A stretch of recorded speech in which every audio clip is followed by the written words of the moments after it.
Hey guys, it's Michael from My Account Beans. The purpose of this playlist is to help you, the small business owner, do your own bookkeeping in Xero. If you like these videos, please like, comment and subscribe, and we'll see you on the next one. Hey guys, today we're going to show you how to create a customer invoice in Xero from start to finish. So we're on a home screen here. You just want to go down to new sales invoice here, and that's a quick link into creating a new sales invoice. Then you want to put your contact in here. So let's just say it was Ridgeway University, for example. We're doing some work for. You select your date, your due date that it's due, say it's 14 days from that, your invoice number, which will pre-fill from Xero. Then you come in here and put the description of what you've done, put one in the quantity, put your price in there, and select your account here. So I'm going to show you one that I prepared earlier just to make it a bit quicker. So for example, here, if we go into Ridgeway,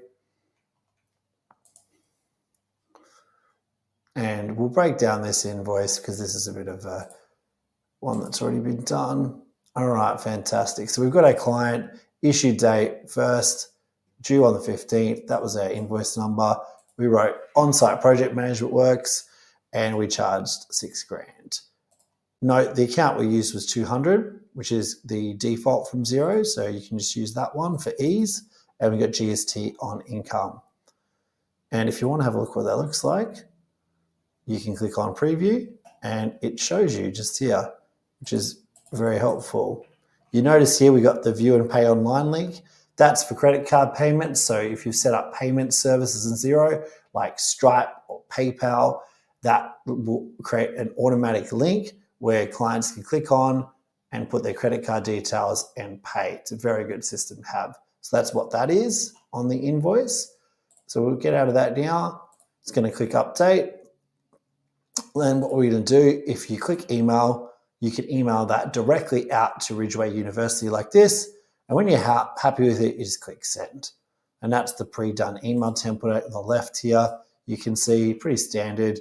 And if you want to have a look at what it looks like on a PDF, you can click on the right here. And this is the invoice email. So yeah, nice and simple. So you send it out that way. Then once you've sent it, let's assume they've now paid you. Click on the dashboard. And we're going to go and do some reconciling. So what we want to do now is we want to click on the bank account they paid you into. And we click on here, reconcile 27 items in this example. And what do you know? Ridgeway University has paid us. So you click on match. And before you just click OK, again, I always like to go find a match and type in Ridgeway.